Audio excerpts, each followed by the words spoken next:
Does that matter? Everything should be fine. I gotta comb the back of my hair. Okay.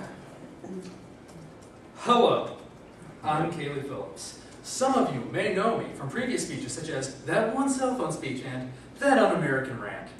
Well, tonight, I'm here to talk about alternatives to the two-party system. This is a highly complex political issue that can only be debated by the most insightful political analysts. So I've set up an internet uplink with the one mind capable of taking me on this issue. Me, Kaylee Phillips. Now listen, Kaylee. Can I call you Lana? Please. All right, Lana. Let's not waste any time. What do you think about the two-party system? Well, I love it. I don't have to think too much when I go out to vote. The primaries trim the fat, and the two most viable candidates are all that's left. Well, what about the third-party candidates? Some of them have some pretty interesting ideas. Oh, Kaylee, why would you want to throw your vote away?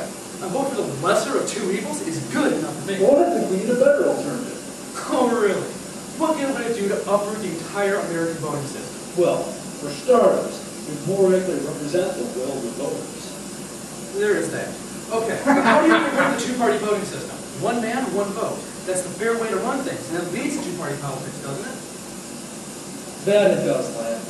Reality voting isn't the only method. There's IRV, instant runoff voting. I mean, look here. You let people rank who they think is the best candidate. Then, if you have a majority, you have a majority favorite candidate. Simple enough, right? Simple? You honestly expect voters to rank every viable candidate. And who decides who is viable? Besides, the IRB system is still manipulatable, and by tactical voting, it's a lot of effort and not much more fair. Huh? What about the Kemney, Young, Schultz methods? Well, those methods are more fair, but according to Wikipedia, they use matrices. I mean, see, you're asking way too much of the voters to compare all this information against each candidate. No one wants to bother with this much data just to pick a president. Well, okay, but that's just a few options. There are a lot of ways of lowering the Bayesian regret. The what? Bayesian regret? You need to use smaller words. I'm talking about the maximum voter satisfaction. The present one-man, one-vote system tends to favor the candidate that people know will help them the most. But there's no accounting for the harm the party can do in the minority opinion. For instance, in the last 3 elections, no matter who won, nearly half the country felt damaged, while the other half felt successful. The best result will be the candidate with the greatest overall help-to-hurt ratio. Why can't people use the current system to vote something like that? Huh? Because not only are people selfish on a personal level, but on a group level, they avoid risks. Even in cases where third-party candidates had the higher approval than either frontrunner, they lost by landslides in the general election because people were afraid to waste their vote. Oh, that's true. Really terribly depressing. Jeez, I need a drink. I got some water over here.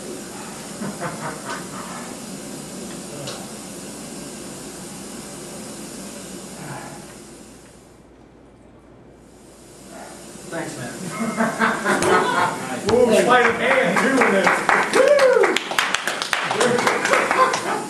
Well, I had an idea for one where each person got one vote and one blackball or anti-vote.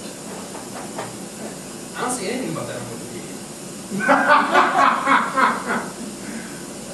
That's because it was my idea. Oh, that's The right. two-vote system would not only allow a voter to choose his preferred candidate, but would indicate the person who was the least good for the country. You see? When the red party wins, red feels help and blues feel harm, and vice versa. So either outcome has net results of nearly zero good. But what if there was a plaid candidate? He'd be perceived as maybe only 30% helpful, but only 5% of people would see him as harmful. He would be the best overall choice. In my two-vote system, he'd be more likely to win. As a bonus, since politics are so polarized, the top 3 parties would tend to cancel each other out enough that third-party candidates would actually have a better chance of winning than primary candidates. Yeah, but that's still manipulatable, isn't it? Well, it's manipulation resistant. And besides, it's less complex than the other options. It's simple, elegant, and works for a third party. So the force is I really think it's foreground. That sounds like affirmative action to me. I mean, if third parties are really better than corporate-sponsored frontrunners, then they should be able to... Don't interrupt me. Gee, sorry. There are two logical premises here. Either the current system works, and therefore the best candidates get elected, or the system is broken, so a different one needs to be put in place, so good candidates can be elected. Do you think the current system has given us the best possible presidents over the past 30 years? Okay, you make a good point. You're right. We definitely need to change. You know, you're a force to be reckoned with. And you, sir, are a formidable opponent.